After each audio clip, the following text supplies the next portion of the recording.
I call to order the study session of the Board of Education Thursday, April 25th, 2019 at 5 p.m. with Cruz, Gagne, Schaefer, and not present.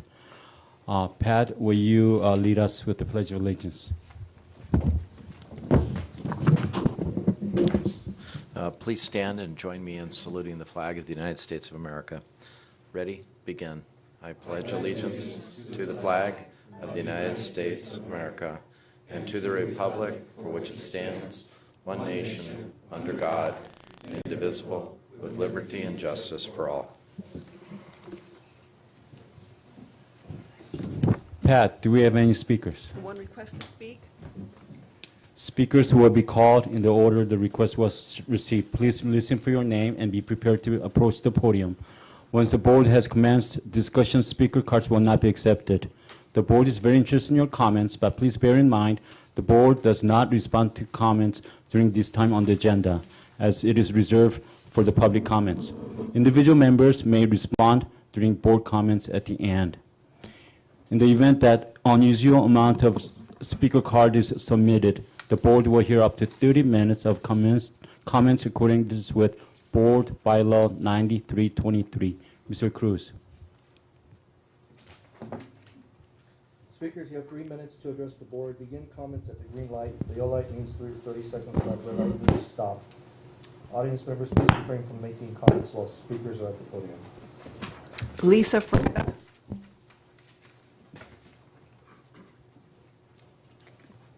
Good evening. I guess it's kind of early, right? I just want to thank everyone, those of you who have replied to my emails, who have taken the time to meet with me and my husband. This is something we have been very passionate about because we have vested as residents and as community leaders in our neighborhood. And I would like to reiterate where we as a community stand. We would like our neighborhood school to stay a neighborhood school, a walking school. So if that means that we have to have temporary portables in the interim until our second school is built, then that's something that we would consider before we bus our kids off to another school.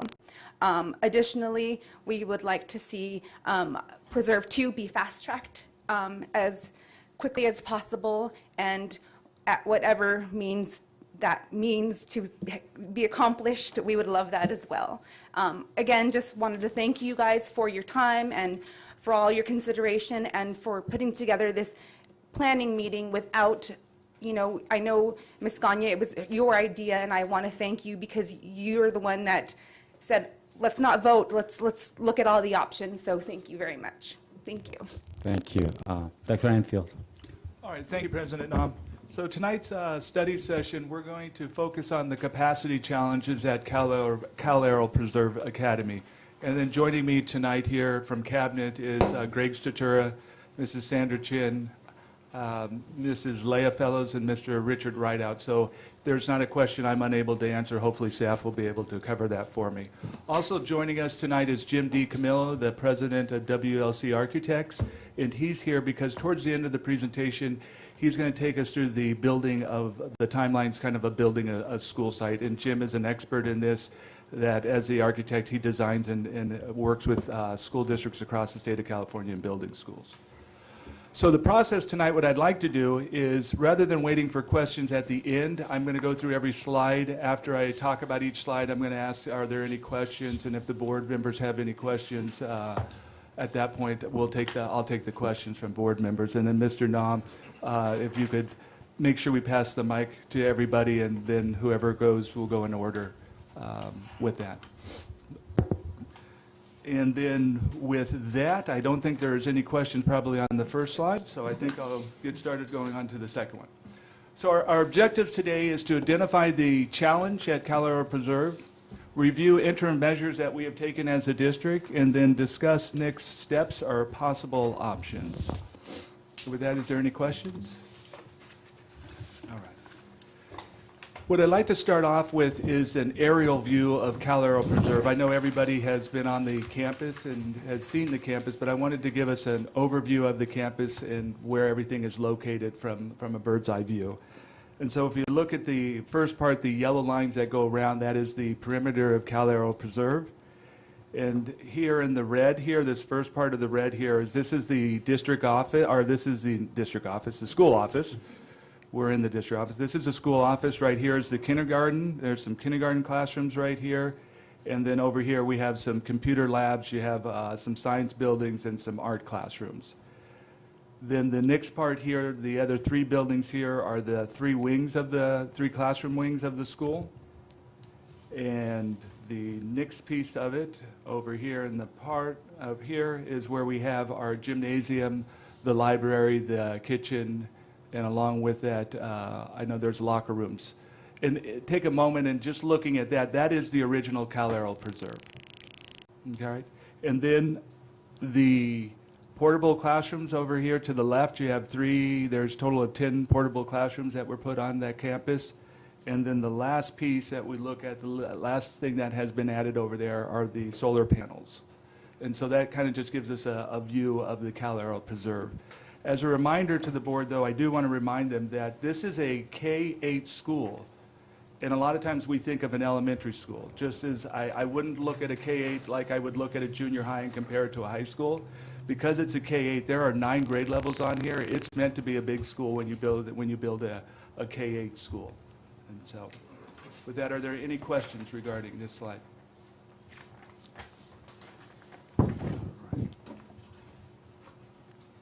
So, next slide I want to take a look at as the capacity challenge of the school.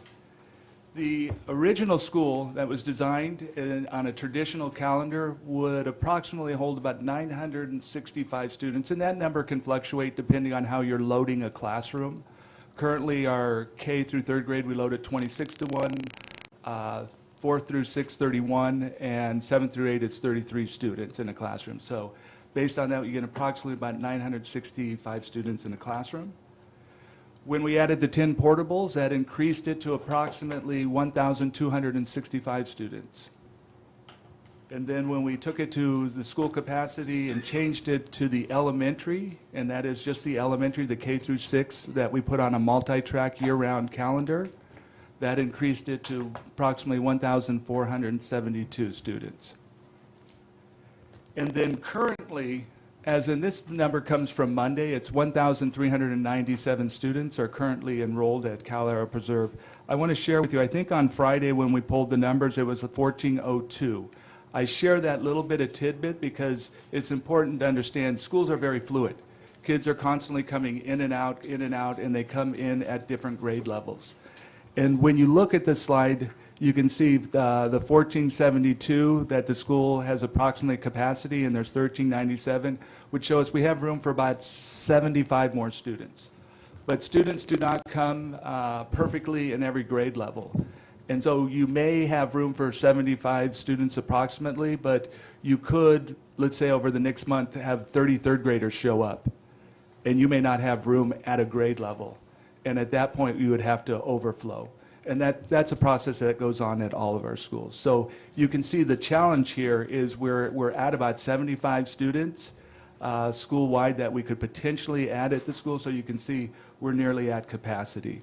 And the last part I wanted to show you on this is at any one given time, the maximum number of students that we have on the campus is 1,220 students. And there are 4 multi-tracks, and at any given time, 1 track is off, and then you have 3 tracks that are on.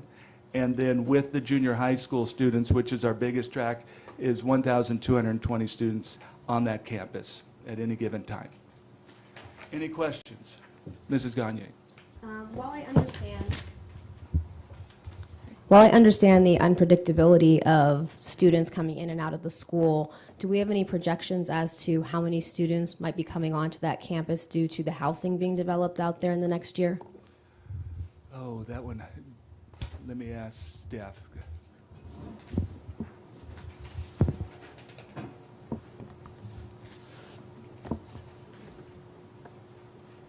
It's going to depend on the development on there, but do you have a number?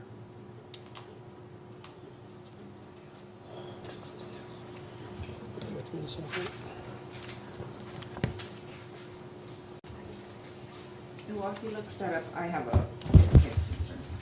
a follow-up question, but it pertains more to the overflow, because in the 6 years that I've been on the board, overflow happens at a lot of our campuses. So how many of our schools had to overflow this school year? Well, let me save that question because I have a slide on overflow. Oh, you do? Yep, and when I get to that one, I will cover that with you. Perfect, thank you. Beverly? Okay.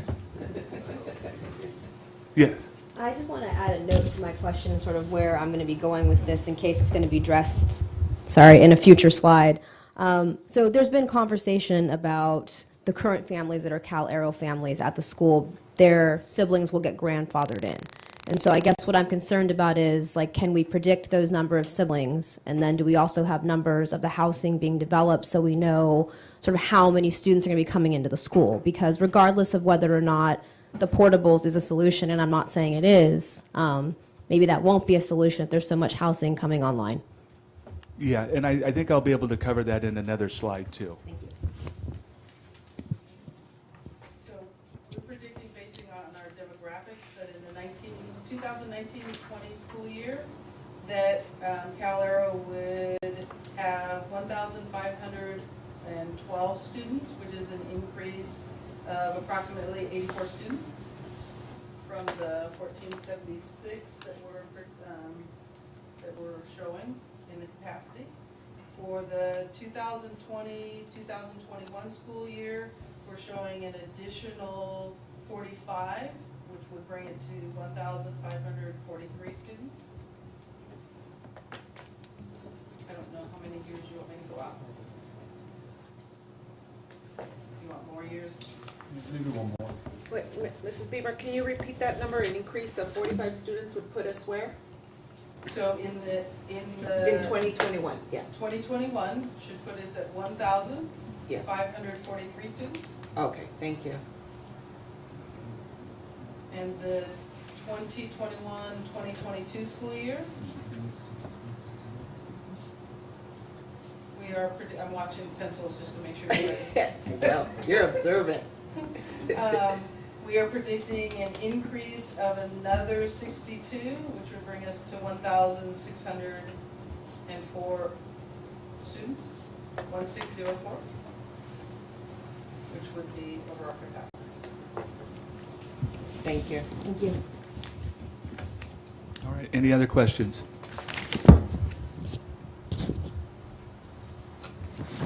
All right, interim measures taken by the district. As a point of reference, the school opened in 2009, 2010, and then again, we added 10 portable classrooms in the 2015-16 school year. And then in the 2016-17 school year, we changed from a traditional calendar school to a multi-track year-round school. And as a reminder, that was part of the agreement that the school, when we built it, would become a multi-track year-round school. Any questions? I have a question. So with that 10 additional portables, how many more students were we able to house? No, the existing 10. I think I'll be able to cover that in the next slide. Okay, all right, thank you.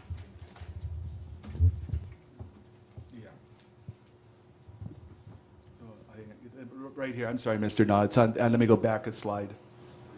Yeah, it's right here. So it's about 300. Yeah.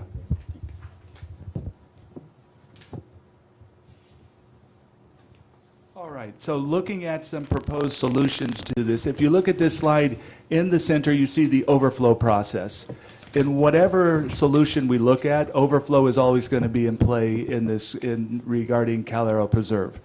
When you look at if you're going to do temporary boundary change, there will be a potential always for overflow. If you look at adding portables, there's always the potential for overflow. If you're building, in the process of building a second school or doing a combination of this, overflow will always be a process that not only at Cal Arrow, but that does happen at all of our schools. Any questions on this slide? So let me take you to the process of district overflow. If you note down in the bottom, there are 3 schools, Cal Arrow, Rhodes, and Wickman, that are currently closed to transfers. And that's because all three of these schools are near capacity.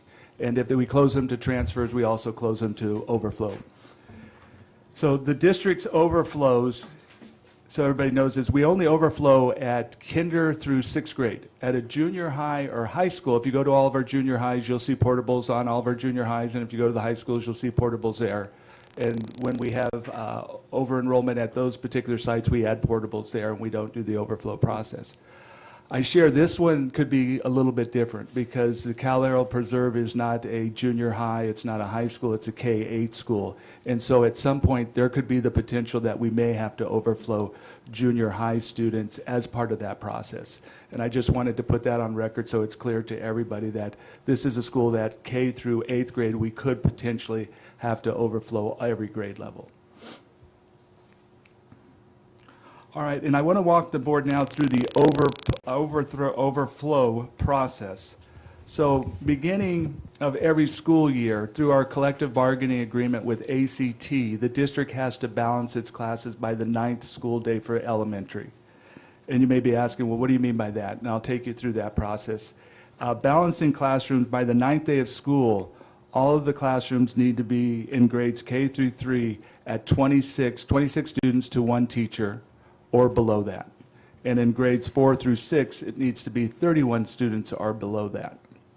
And so let me use Rolling Ridge Elementary as an example. So at the beginning of the school year, HR is working with all the elementary schools across the district. We have a big board in the office, and we're looking at all the schools and looking at the numbers and working with the principals of how many kids are in each grade level.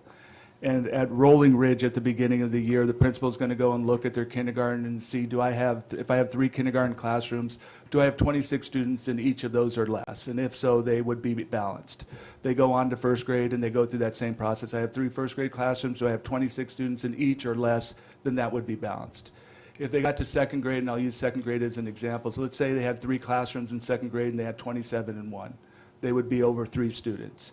Then they would go through 3rd, 4th, and all the way up to 6th grade and make sure that they're balanced. If they're not, by the 9th day, prior to the 9th day, HR would work with them, and we would end up overflowing those 3 students out of Rolling Ridge, as an example, at the beginning of the school year. And this happens across our district. And so what the process of those 3 students, how do you identify them? The phrase that we use is the last in is the first out.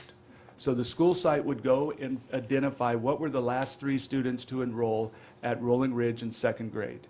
And I'll just use as an example, if student 1 enrolled on August 1st, student 2 on August 2nd, student 3 on August 3rd, those 3 students would be overflowed, and they would find in a school that we could overflow them to. So let's say in this example, we overflowed them over to Lytle Elementary School. That's a school that's somewhat close, and transportation can get there, we overflow them there. Then what would happen is, let's say 2 weeks later, a second grader left Rolling Ridge and a spot became available. The school site would contact the parent of student number 1 who enrolled on August 1st and offer them to come back to Rolling Ridge. The parent has the option to say, no, my child wants to stay here at Rolling Ridge, or I want to keep my child at Lytle for the remainder of the school year. If they choose to do that, then we make it very clear with the parent that at the end of that school year, they will come back to Rolling Ridge in 3rd grade. If they wanted to continue at Lytle, they would have to put in a transfer and go through the transfer process if they wanted to continue for the next following years. Then the school would contact the student number 2, if number 1 denied, and contact student number 2 and offer them that position, that space. If the student comes back, then they would fill that spot. And let's say a month later, another spot became available. The school would contact that student's parents and offer that spot back. And if they came back, then they would be done with overflow for the 3rd grade. So that's the process that happens at the beginning of the school year. Then any time after the 9th day, a school could also become impacted to where they can't take any more kids at a certain grade level. So using Rolling Ridge again, let's say in 4th grade, about a month of school has gone by, and 4 kids walk in 4th grade, and they didn't have room for them. They would mark which kid came in first, second, third, and fourth, and we would overflow those 4 students. And then during the year, if there was room, we contact the parents and offer them the same choices as I did as I went through with the second grade students. So that's the process that we would cover for overflow. And that's a process that we have used in this district. I came in 12 years ago to the district as the director of HR, and I took over the overflow process. And working with Jane Sousa, I think she did it 15 years prior to that when she was in business services. So I know it's been going on for well over probably 30 years in this district, maybe even longer. So with that, that's kind of the overflow process that I wanted the board to understand.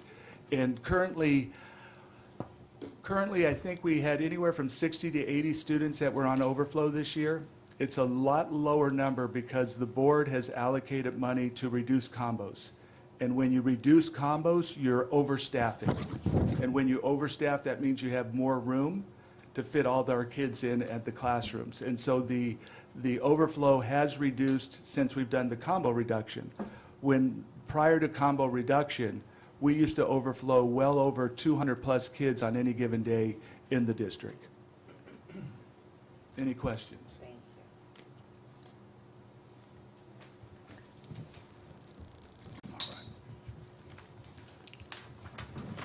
So the next slide I want to cover is the proposed temporary boundary change, and the board should be very familiar with this one. This is the Liberty Woodcrest Chino High School boundary change. And again, in this one, what we were looking at, and I want to come back over to the first part of this, was the Liberty area. Up here in this one, we wanted to pull off a bit of area out of Rhodes Elementary. Not only did we want to go to north of Pine, or south of Pine, down Euclid for Cal Aero, but the idea was also because Rhodes is very impacted, and looking out into the future, there's development that would probably be going on in this area, and by moving that area and putting it together, we're hoping to keep Rhodes out of going to a year-round schedule. So we were taking a little bit bigger area off of there. And so the proposal was to take that and move the students in those areas over into Liberty. And then the next one was to take a look at the Woodcrest and move the students over to Woodcrest at that same area. And the reason for that too is we always want to keep our kids together. We want them to go to the same elementary that feeds into the same junior high, into the same high school. And as part of that, that little square here, down here, which is part of Chino Hills High School, would become part of Chino High School as part of that temporary boundary change. And so it would look a little bit like that. Are there any questions on this one? Okay. And so I want to look at some of the proposed temporary boundary change, some of the pros and the cons with this one. So Liberty and Woodcrest are schools with available capacity that could absorb a number of students. It would provide immediate capacity relief to the Cal Aero Preserve. And I want to go back a slide on that because that immediate relief really is only in this area south of Pine when we do that, because that's anybody who moves in there and any new development would no longer be going to Cal Aero that would be impacting it. You still have development in what I'll call, if you approve that, this would be the new boundary. This area right here would be smaller, but there's still development going on within that area.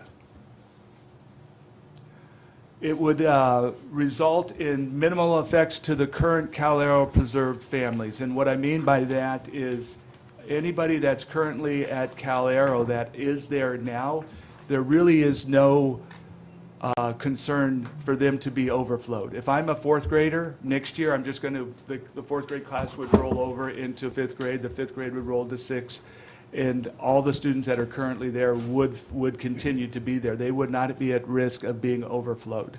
It's really new students coming in to the preserve. And so I'll go back to that slide again. So here, as students start to come into this area, and let's say I got 50, 60, 70, 80 more kids, these are the new students arriving that may be impacted, that would be impacted and possibly overflowed out of that new boundary area.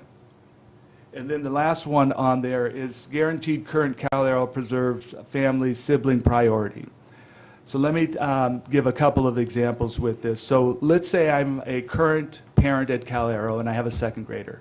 And I have a student, I have a child that in 2 years will enter kindergarten. And so let's say in 2 years from now, we're 2 years from now, and I go to enroll my kid, and there's only 150 spaces available, but 200 students enroll. And let's say out of the current families that are living there, that are attending Cal Arrow, effective on June 30th, 2019, and prior to that, that their kids have been at Cal Arrow, let's say there was 135 students who had kindergarten, parents that had kindergarten. Those 135 would be guaranteed those 150 spots. So they would be taken care of. And then we would look at who for the remainder spots, because there'd only be 15 spots left, we'd look at first to enroll would get those first 15 spots. So those would be the new parents in there. Let me use another example. Let's say there was 155 students of current parents who are residing at Cal Arrow, and they had 155 kindergarten students enroll. Now there wouldn't be enough room. So then what we would do is the students, the first 150 who enrolled first would have that priority, and then the last 5, kind of like the overflow, would identify the last 5, and those 5 students would be overflowed in that example. So we're trying to give that priority to the current parents there who have future siblings that would be entering kindergarten. So on that's part of the pros for that option there. It's kind of trying to protect who are currently there at Cal Arrow Preserve. When I look at the cons on this is we look at the distance to Liberty and Woodcrest. That's, you know, we have to put them on buses and you have to bus them over to Liberty and Woodcrest. They would not be attending a neighborhood school. And then there's that potential of overflow for new students moving into the Cal Arrow Preserve. And I think I shared that earlier when I went back to the slide that one of this, it doesn't address the complete issue that there is a capacity issue at Cal Arrow Preserve. And if a number of individuals move in here and increase that enrollment, we would have to overflow those new students coming into the school. With that, are there any questions? Yes, so any of those parents who, if this plan were enacted, any of those parents who were a party to this overflow process could still elect to try to transfer to Butterfield Ranch as long as they had capacity, correct? That is absolutely correct. So they could put in a transfer to any school except on that list that I showed you, Cal Arrow, Wickman, and Rhodes. What is the distance between Cal Arrow and Liberty? I think it's approximately 6.5 miles. Thank you. So what I'm hearing is unless we do a temporary boundary change, then the sibling and current family priority, so to speak, goes away and it goes back to just regular overflow if we don't do a temporary boundary change. Yeah, that would be, yeah, if you do nothing, it's just an overflow. And then the process is the first to register would have the first priority. So if I just moved in and a week before kindergarten registration starts and I'm the first one in line to register, then I would be the first, I would have my spot there in kindergarten as a kindergarten registration.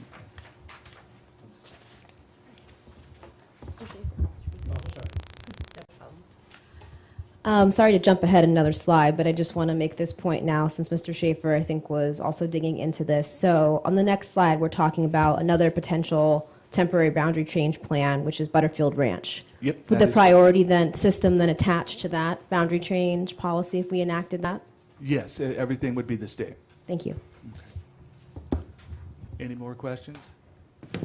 All right, so in our community meetings, when we went out, there was the community had suggested, well, can we do rather than Liberty Woodcrest, the Butterfield, going our students to Butterfield. And as part of this one, this would be Butterfield, Townsend, and Chino Hills High School. Again, we always try to keep our kids, when we're creating boundaries, keeping them together from elementary, junior high, into the high school.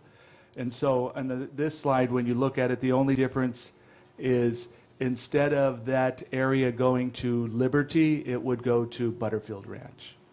Any questions on that? How did we choose Butterfield and not Chaparral? Is Chaparral not closer? It's further away, and this came from the community. So the community was asking to go to, couldn't we look at Butterfield? So tonight, what I wanted to do is show the one that came from the community, the Butterfield, Townsend, Chino Hills High School option. Okay, just for my information, if later someone can advise me, how many miles it is from Cal Aero to Butterfield versus Cal Aero to Chaparral? Yeah, we can get that information. Thank you. And there is also a capacity. I'll go through this one in a couple of slides, and you'll see some of the capacity issues here. Chaparral, I think, would have the same capacity issues. And what is the current capacity at Butterfield Ranch? When it was, the number that was originally gave to me was that they had room for 250 students. But when we went back and relooked at those numbers and added our staffing in there, they're actually a little bit less. They actually come out to about 150. I think about 150 students, because they used the original one. The 250 came from staffing every classroom at 31 students, and not looking at the K through third grade at 26, and then the 4 through 6 at 31. So it's about 150 students. And do we know the impacts of the development in the Chino Hills area? Yes, we have some of those projections, but I can cover that in a future Sorry, slide. jumping ahead. Yeah. I'm good. That was Okay. my question. 6.6 miles to Chaparral from Cal Aero. I'm sorry, can you repeat that? 6.6 miles from Cal Aero to Chaparral. And how many from Cal Aero to Butterfield? 5.5. I was just gonna go on Google Maps. That's what I got right here. So the next slide takes a look at the Townsend Junior High. So again, the section that would have gone to Woodcrest would now go to Townsend Junior High. And I will go on to the next one. So the next slide, actually the south of Pine that we would carve out of the Cal Aero Preserve would remain at Chino Hills High School, because that currently is part of Chino Hills High School. The area that we would carve out of roads that we wanted to add as part of that is, if you look up at the map, that's part of Chino High School. But because of the new boundaries going to the Butterfield, Townsend, and Chino Hills High School, that would become part of Chino Hills High School now. So that boundary becomes, as you can see, quite a big boundary for the Chino Hills High School. So let me take you into, oh yes. What's the capacity at Townsend? Townsend, I think we have about 146 students capacity. And then what about Chino I'm Hills? sorry, Hi- it's Go ahead, sorry. 176. And then there's also been concerns about Chino Hills High generally having too many students on that campus. Do we have any insight or information about sort of where they're at capacity-wise? Well, they can absorb a number of students. They've closed the school off to transfer for the last several years. For the next school year, the 2019-2020, we did open them up to transfers, and I think they're taking less than 100 students on transfers into Chino Hills High School. It's nearly capacity, but they could still take some students into that school. Is she gonna do lottery? Yeah.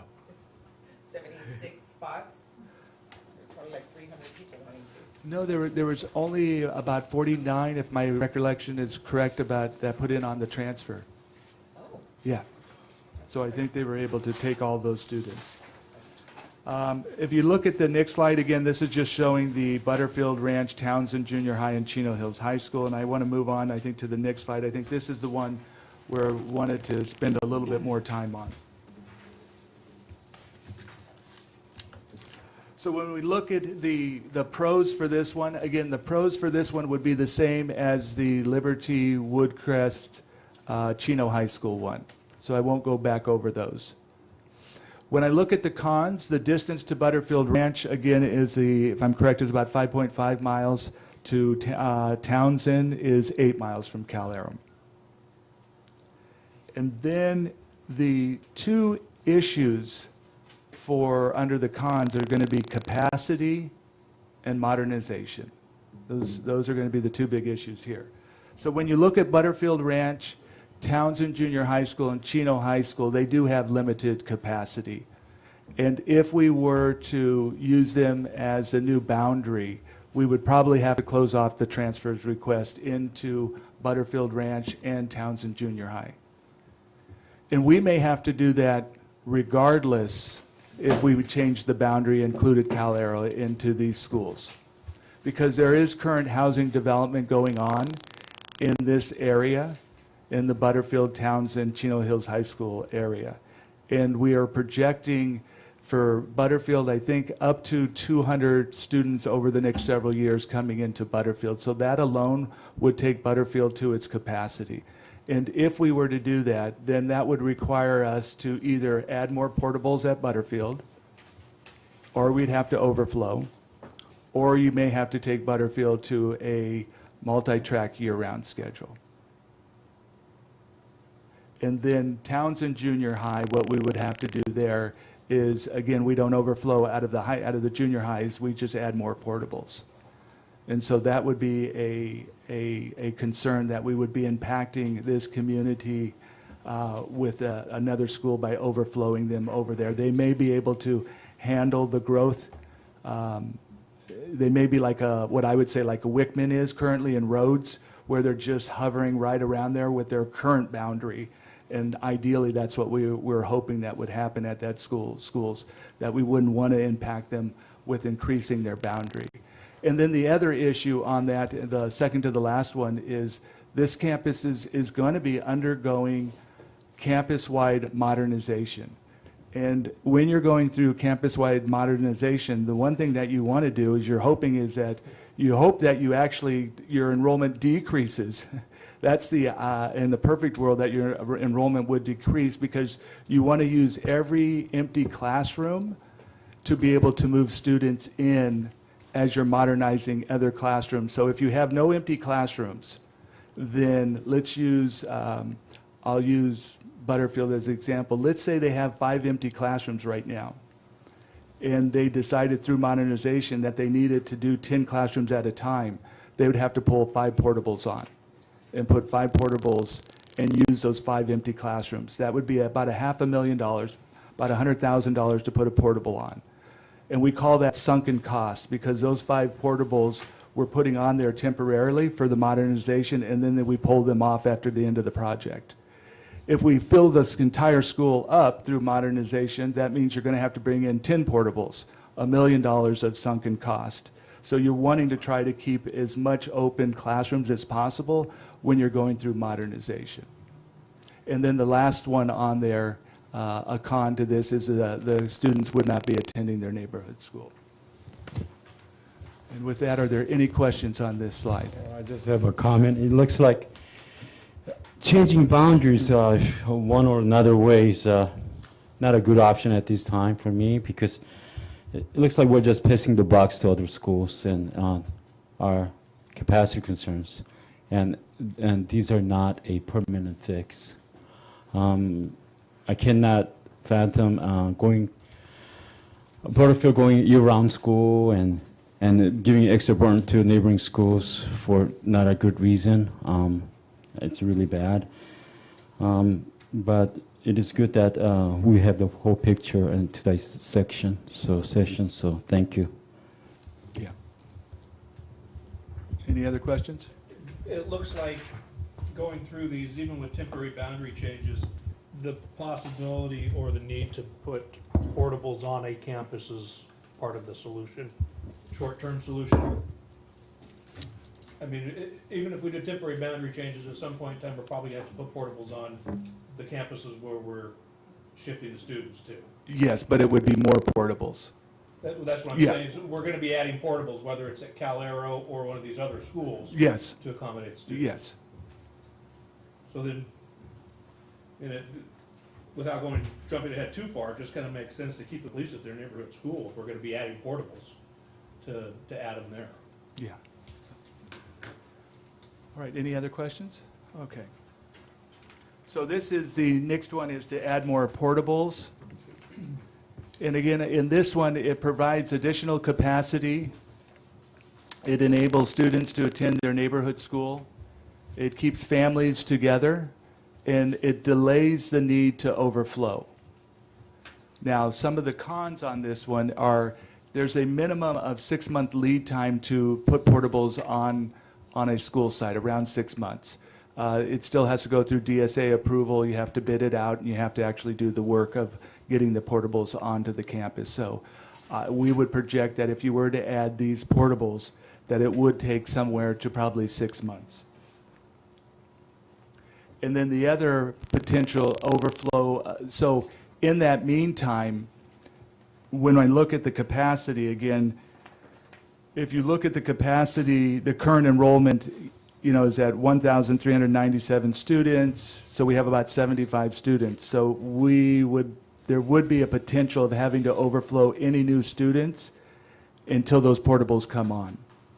So there's still that possibility that students move in, the school fills up, our several grade levels fill up, and we're overflowing students as you wait for those portables to come on. But then once the portables come on and you put teachers in those classrooms, you would bring those kids back from overflow. It would increase the number of students at that school, and it would decrease the field space at the school. And so if you look up here in the picture up here, I want to take a look in the red here. That's the area where we would look at adding the 10 potential portables in the back here. This area right here, we are looking at 7. We kind of call that space, we took that space there because those other portables kind of hide the field there, and it becomes a supervision issue. So we were looking at, okay, could we take care of that and try to fill that area in? And then you would have 3 other portables that come down the side here with a restroom right here, because we would have to add an additional restroom onto that campus. And then I wanted to go to one more slide before I take questions. And so, because I know these will probably be some of your questions. So the projected new capacity. So again, our current capacity is 1,472 students, and that's after putting 10 portables on there and going to a multi-track year-round for the elementary. School capacity after adding an additional 10 more portables and classrooms on a multi-track year-round takes the school to 1,949 students. All right? But I also want to say, when we look at that, that would be a number of students, and that would, on any given track, because remember, we have 3 tracks on, 1 track off, so at any given time, if and all those classrooms were filled, it could have the potential of having about 1,564 students on that school site at any given time. That would be the max. So you would have 1,949 approximately students enrolled, and you would have approximately 1,564. Now, I showed you the top end of that. Understand that would be probably over several years down the road, and you would probably hope that the new school would be built before you reach those numbers. Okay, so just remember, we're only projecting several students next year. The increase that Ms. Beamer shared with us, those are gradual increases into that school campus. So you're not getting these numbers next year, you're not getting them to the following year. This is several years out. If you were building a second school, that you would hope that you wouldn't get to these numbers, but it allows you that flexibility in that one. Is there a reason we put on 10 portables at a time? I don't know if this is like a procurement issue or something, but it seems as though, looking at the numbers we were given about 15 minutes ago, it's under 200 students between the next 3 academic years, and we're adding 10 portables. Yeah. So when you look at that, so we looked at, remember, it has 9 grade levels.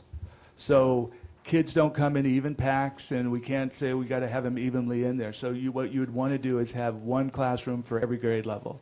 One for kinder, first, second, third, fourth, all the way up to 8th grade. So that would get you 9 portables.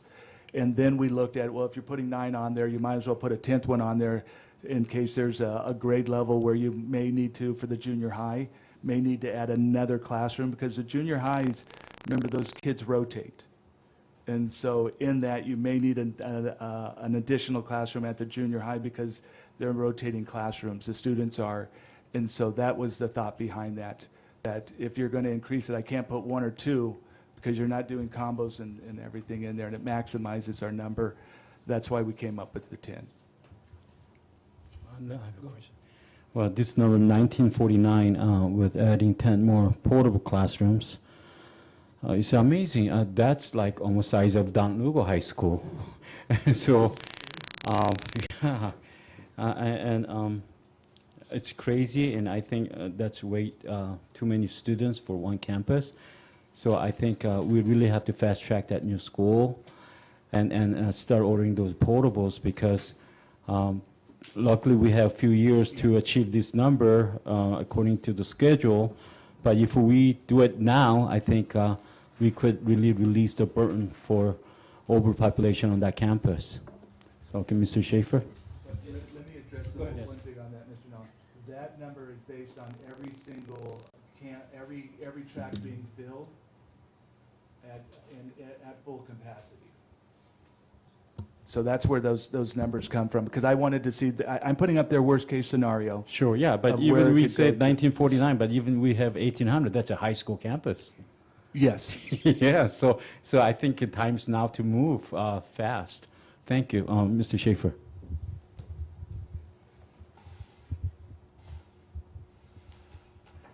First question is, if we do get into a position where we have to overflow on a temporary basis, what does that look like for a student going from a multi-track to a traditional calendar and then back from a traditional calendar to a multi-track?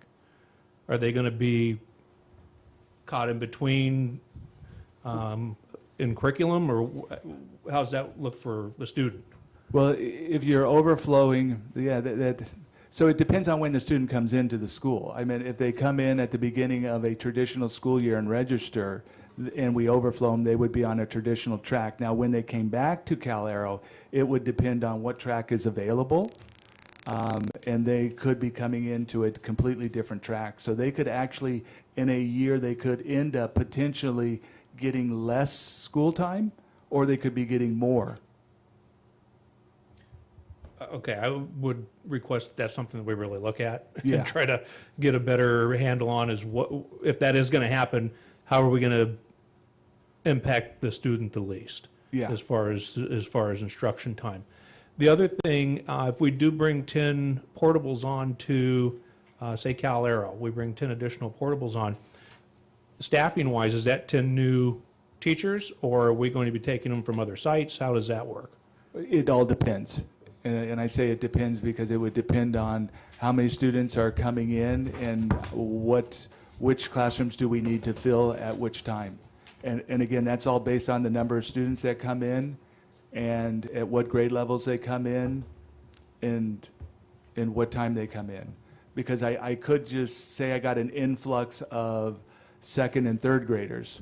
Well, it could be that we opened up one classroom and it was a combination of a second and third grade combination class for the remainder of a school year. I'm just throwing that out. So the portables get placed on there and we were overflowing, let's say, some second and third graders, then it may be we open up only one classroom because that's all we need, make it a combination classroom and ask those parents and the students, do you want to come back to this classroom during the school year? And again, that's all going to be depending on numbers of kids out there. That's why it's all very fluid, and it's hard to say exactly what would happen. Thank you. Any other questions? All right. So at this time, I am going to hand it over to Jim DiCamillo. Thanks, sir. Good to be back. I'm going to talk about 3 slides. This is really on the longer-term picture of building a new school. The district hasn't actually built a brand-new campus here in a few years. A little bit of this is just a primer on how long does this take, what's involved, who are the agencies, and all of that. So the 3 slides I'll talk about are one on process of how do you actually go about doing this, in what order, then a little bit filling in on the timeline, how long does each one of those things take, and then finally a little bit on costs and what are the impacts and when do the costs come into the process. So the first on process is spelled out there really quickly from beginning to end, top to bottom. One of the things you need, first architecture class you take, is don't build on somebody else's property. You need to be building on your own property. So we need a piece of property. That's the first thing we need to build a school. You can't really do much without that. So site approval and acquisition is critical to this. I want to let the board know that at the direction of staff, we've spent some time already investigating this, and we've actually been investigating it, WLC has, for about 2 years now, in reality. The first sketches of ideas of the Preserve 2 school were done in 2017 as we prepped for this. So I didn't know at that time it was coming to this evening, but here we are. So we're not starting from ground zero, but we need to identify a true piece of property, and then that property needs to be acquired through the process that I'll talk about in a second. That moves immediately into the third bullet point, which is site planning. As I said, we've done some of that already to know that a property you would purchase can fit a school, for one thing. And then you get into true design, which is really split into 2 pieces. The building design, what most people think of as blueprints, doesn't start with blueprints, and they're not blue anymore. But it starts with very schematic design ideas, and that's a little bit of the work I've been doing with staff, or the educational side of the house. What do you want to teach? How should that school look? How do we want to develop a 21st century curriculum in a building? What might a school not look like aesthetically, but how might the bones of it be addressed? Then you do blueprints, which aren't blue, and then you get all of your approvals to actually permit the building. And that, for those who have been around it long enough, know that that's DSA, that's the Division of the State Architect. It is not the local city building department. The state approves your plans for your buildings. Then the district has to bid and award that project, because you simply can't go out and just build it. Being a public agency, you have to bid the project to general contractors or subcontractors before you can build, construct the school, get it all punched out and ready for occupancy. So the next slide will talk a little bit about the timing of that and how long these various processes take. As I mentioned, the site approval process is somewhat underway. We've been discussing already the potential options, and in the master development of the preserve, there is acreage that's been somewhat set aside, at least in a conceptual way, for a second school. Thank goodness, because at least it gives us something to study. But that process is still ongoing. Now, some of this can indeed overlap. So I want you to think of the process somewhat as a fulcrum point, with the bidding award piece that we just talked about somewhat right in the middle of the timeline. It takes about as much time to go through that whole design and approval process as it does to actually construct the project. And that's true in almost no matter what school we design, be it an elementary school, it's a little shorter, K-8 a little longer, high school even longer.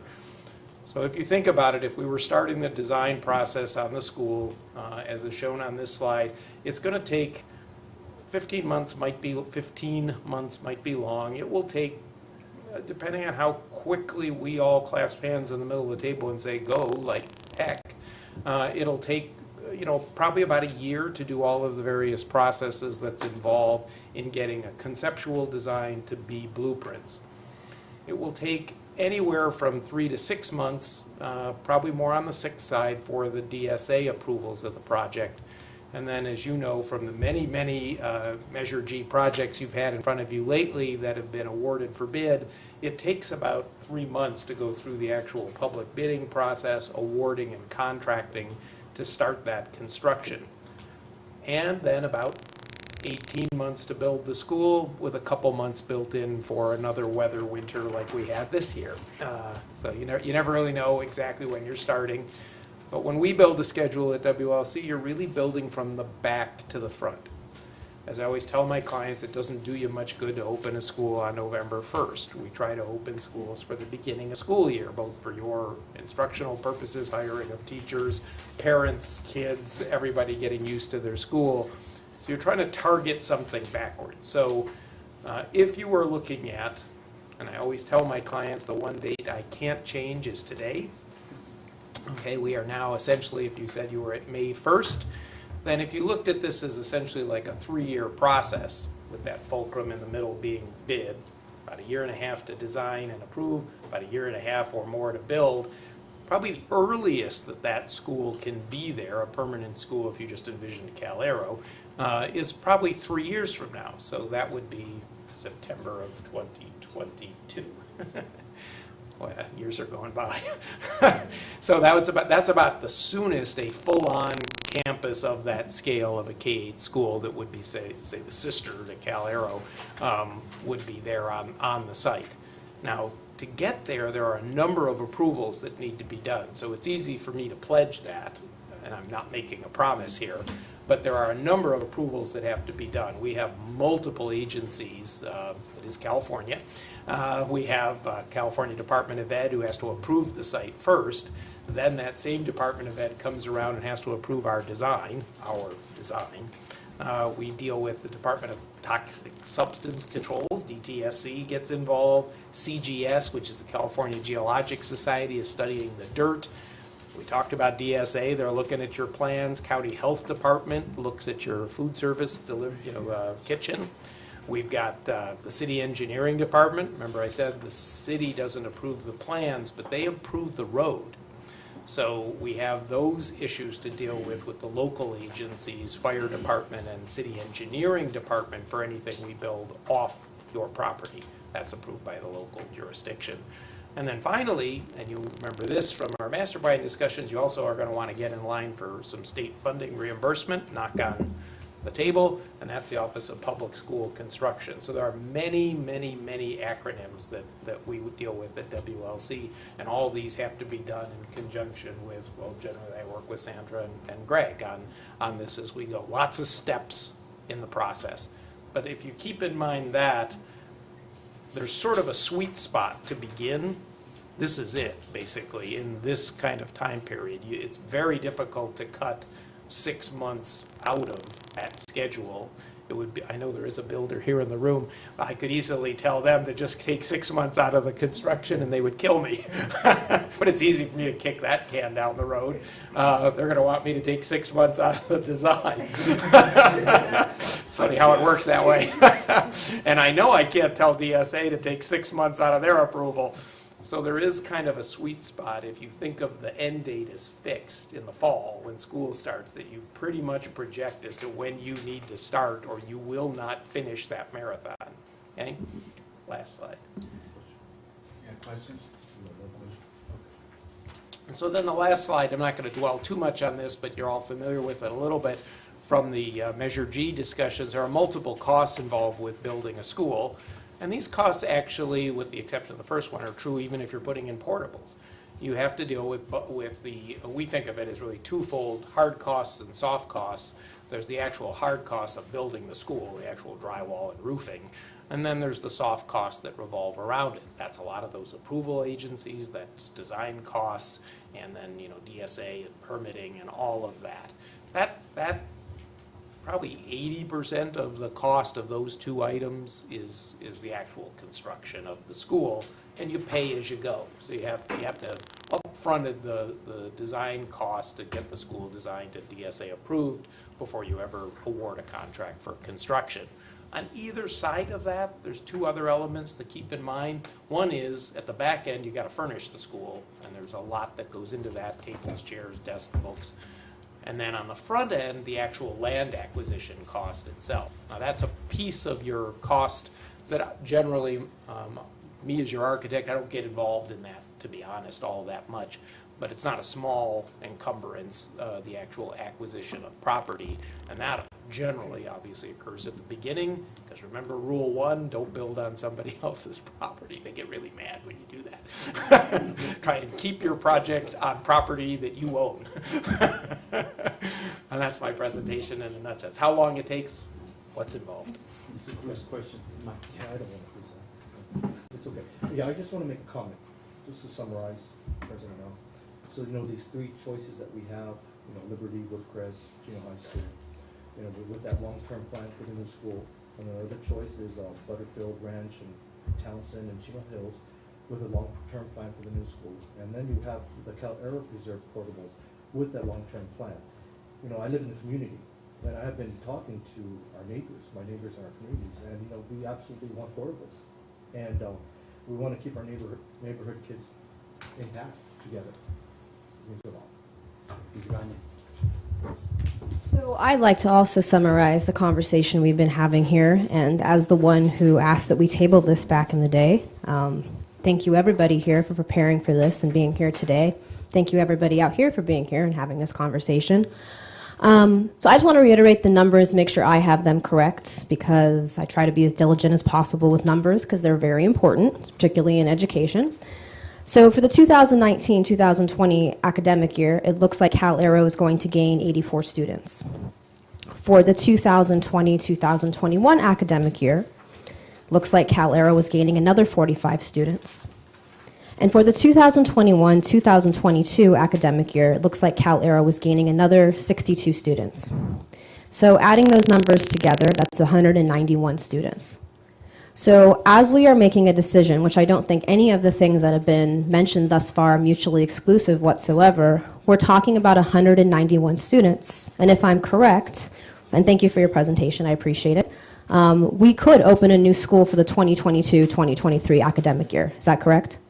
So in the interim, we're talking about 191 students, and the most empathetic and cost-effective, because those things should both be considered, solution to accommodate those 191 students.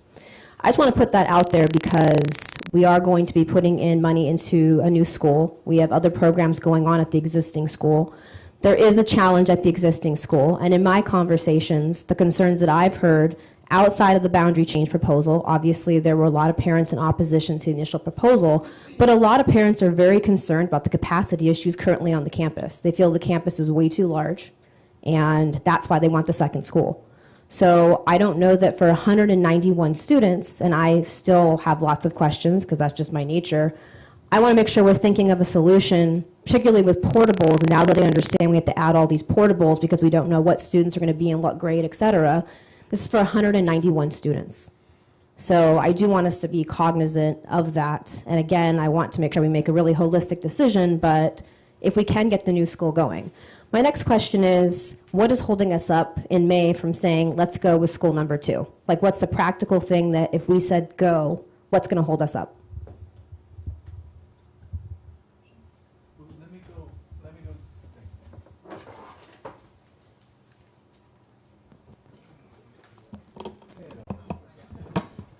Let me go through the next steps and the options, and then I can come back to that.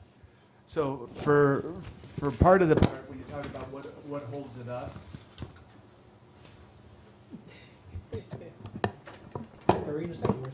all right. Yes, when you slide it, the button goes off. So. It is mine. Yes. So on the next steps, part of this is the board needs to make a decision to move forward. So that's one of the pieces that's going to hold us up. And so as part of the options is option A is one of the temporary boundary change to Liberty, Woodcrest, and Chino High School.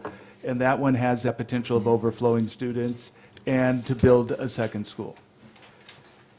Option B is a temporary boundary change to Butterfield and Townsend, overflow, and build a second school. And it would be an option that I would recommend that the board not consider at all because of how it could impact and taken one problem from one school and created over at a number of other schools. Option C is to add more portable classrooms, overflow, and build a second school. And then option D is the board we do nothing. And nothing in the sense of we don't change boundaries, we don't put portables, we just use the overflow process and build a second school. So all of those require the board giving direction to staff of one of these, and I would say one of these three options being option A, C, or D, giving direction, and then that would allow the district to move forward on building, because the second school, as you can see, is in all those options. So it would move forward in that piece. The one issue I think Jim touched of what would be holding us back is going to be the acquisition of land. But that's because we don't own the land. If we own the land, then there's absolutely nothing there. But I don't believe that will be an issue that we can sit down with Lewis and come to an agreement on the parcel of land. I was in conversation with them on Tuesday, and I don't think that will be a piece that can hinder us, that we can at least identify the land and the exact coordinates of it to start doing some designs on that piece of it. Mr. Schaefer. With that being said, if we come to an agreement on the acquisition of land, is there going to be enough time between the stuff Jim has to start doing before we actually start building? Are we going to have infrastructure in place by that time to actually be able to get out there to build? Because from what I understand, it's out in the middle of nowhere right now. In talking with Lewis, I think they've indicated to us that they will be able to get the land prepared to move forward. I see nods. Mr. Cruz. Okay. I had actually a follow-up to that. Looking at the current boundary for Cal Aero, and then say a second school were to open tomorrow, they're going to have their own distinct boundaries, attendance boundaries.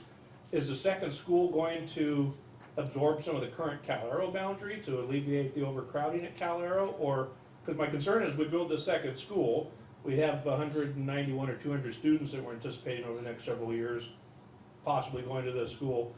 How are we going to get some of those Cal Aero folks from Cal Aero to the second school without doing a boundary change? Yeah, that will be another issue we will have to deal with at that time or at some point of Because creating currently, that. as we said, without doing a boundary change, building the second school does nothing for Cal Aero's overcrowding. You have to do a boundary change.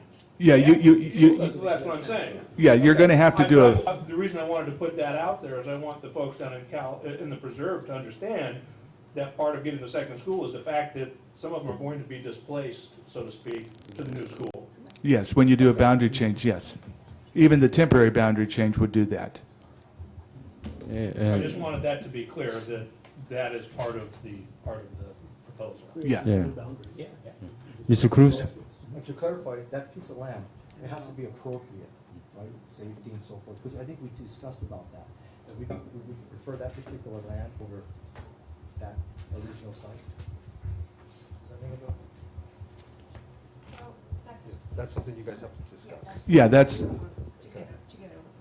that's the conversation that we work out with them, yes. So, time is of the essence, and when we put the portables in at Cal Aero years ago, some community members, some parents were okay, some were not. Now, some parents, again, some are okay with it, some are not. Some are okay with it because they would much rather do that than have the possibility of their child overflowed. So I know that we're in a time crunch, but is it possible to find out, do a quick monkey survey or whatever kind of survey to find out what parents really want and go by the majority, and then that will give us a better understanding of what we need to decide for one of these options? Because I really don't want to put portables if the majority of the parents don't want them there. But then they would have to realize that the effect of that is overflow until the other school is built. But they need to be aware of the realities. It's going to be one or the other, because there's no such thing as fast tracking a school. That is unrealistic. We need to stop throwing that out there, because it's going to take 3 years, period. So their options are portables, or a boundary change, or overflow, or all of the above. But if I'm going to have to decide in the very near future for one of these options, I would like to hear some outcomes regarding what the parents want out of that school. Can I address that? Yeah. If we were to do a survey, that would require a little bit of time. I know, that's why I said I know that it's a time crunch. It's but- going to push it out even further for us to bring it forward to the board. And the only thing I caution on that is every board meeting we wait and further down the line means the potential of a lot of things not happening. So I'll initiate a monkey survey on my own and have it ready for my vote. I can do that, right? Yes. Okay, I will. I want to reiterate this question again about Butterfield because I have actively gone out and talked to parents, and I'm going to summarize what I've heard. They did not want to send their children to Ontario schools.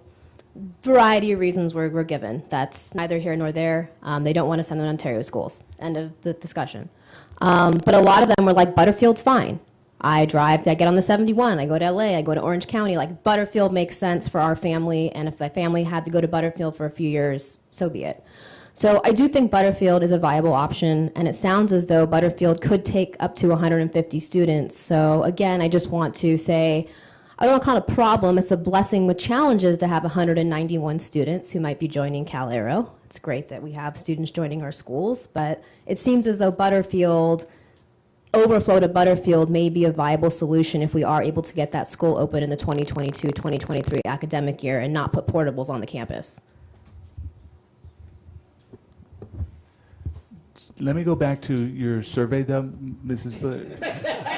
I was surprised that you said okay. Well, no, you can do that, but in my mind process and what I'm thinking is if I'm putting out a survey, I want to make sure that somebody can only do it one time and it goes to each individual family. And that's why I said it would take the district some time to be able to get a survey out so that only one family is answering the survey rather than somebody gets on and takes a survey, because some surveys allow people to do that. That was my only caution on. We And have amazing IT folks that can do all that quick. Okay, my Yes, comment. we do. Well, talking about survey, I have done it at our meetings with community members, our parents and students. And I have heard what they have shown to us and told us. So, and I have a child there nodding her head. They want to not to have their siblings divided. They like their campus. They'll bear with the portables, whatever. But the safety concern is the first matter for them, for both students and parents. And they love their community. They don't want to be separated.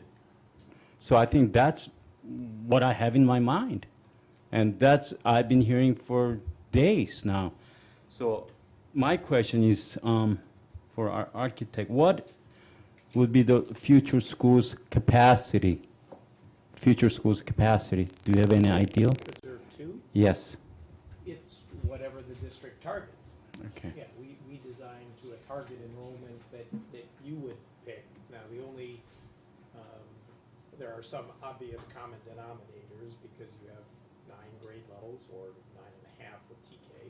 So you want to pick an enrollment that makes sense both for the demographics of the students coming in, but also that makes some, we call it sort of the DNA model that builds the school.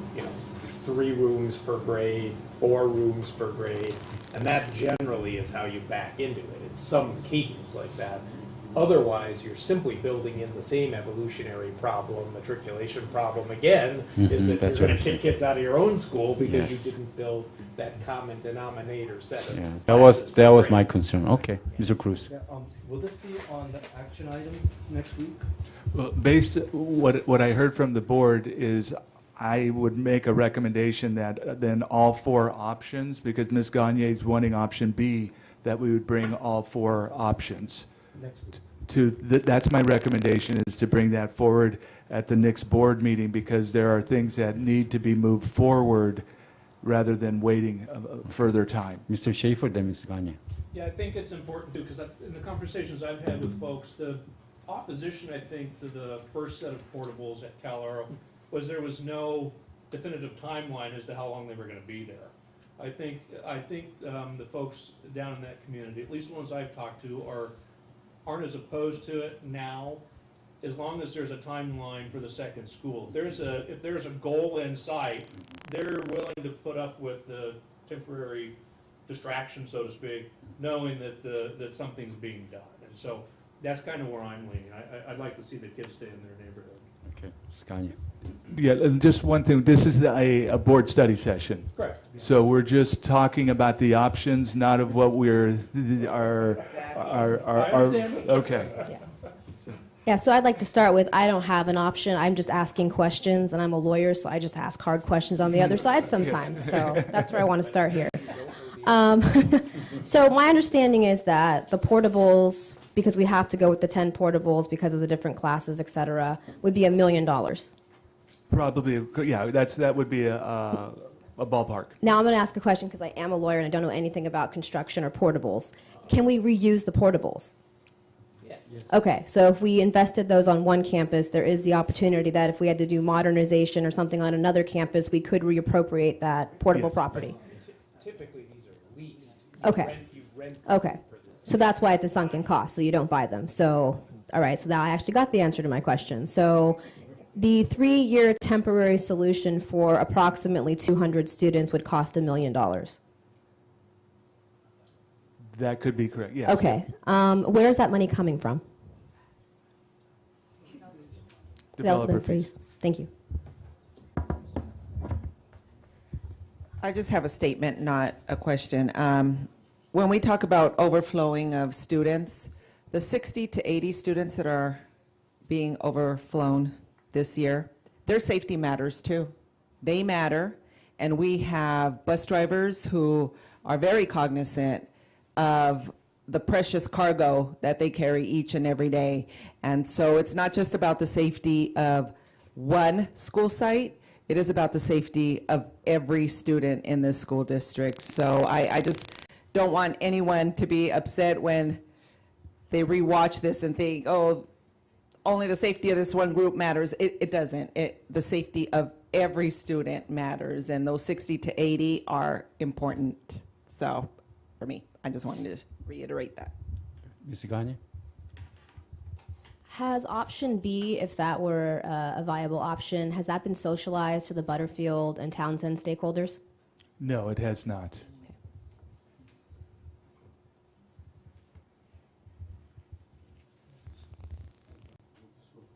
You know, Calero has a great reputation, and then once you start building this new school, it's gonna have another great school. And you can imagine throughout the community of other cities, once that school opens up, and let's say we don't have, it's not full capacity, but you are gonna bring people coming to that school. It's gonna attract many people from throughout the neighborhood.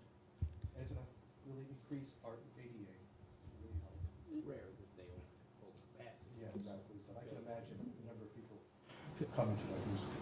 Yes, sometimes, I'm making a comment also, when we are faced with the challenges, it could be an opportunity for us. And I think this could be a good thing, where all of our community stakeholders coming together, our builders and our school district, for the sake of our students. Yes, we're losing students through natural matters, but we will see the growth.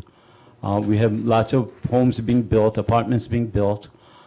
And also, with new school, there's more chance to attract students from outside of the district. So I think this is a win-win situation, while we're helping our students being together, our family members being together. That's what my safety meant. It's not, you know, certain students are safe or certain students are not. It's not that. But when you're looking at the little children, yes, they don't know with their brothers and their sisters. And as an adult, if we were able to do that, we need to provide that. Thank you. Any other questions? I had a question. Is there a possibility, looking back at the options, to add to option, possibly option C, to also add a temporary boundary change that we talked about, just so that we build in the safeguard, so to speak, and the sibling priority for the folks that are currently attending Cal Aero in the interim? I'm not understanding it. So so you have A, B, C, and D, so we would make an E. Just as part of C, in case the portable classrooms weren't enough, and we did have to go to an overflow situation at grade level or whatever, that if we had the temporary boundary change, I thought you said that that also provided then the sibling protection, so to speak, for current Cal Arrow families. Do you see what I'm saying? Or no? No, I get what you're saying, so, but the option though would be add more portable classrooms, overflow, and create a temporary boundary and build a second school? Well, if we go to an overflow situation, I would like that the folks that are currently families at Cal Arrow have priority, which was one of the things built into the boundary change that we talked about. Well, but you have overflow down here too, so I'm just saying, if we get to the second bullet point under option C, That could be any school district. It's a temporary overflow until a spot at their school site is vacant. okay, but absent a boundary change, the temporary boundary change, then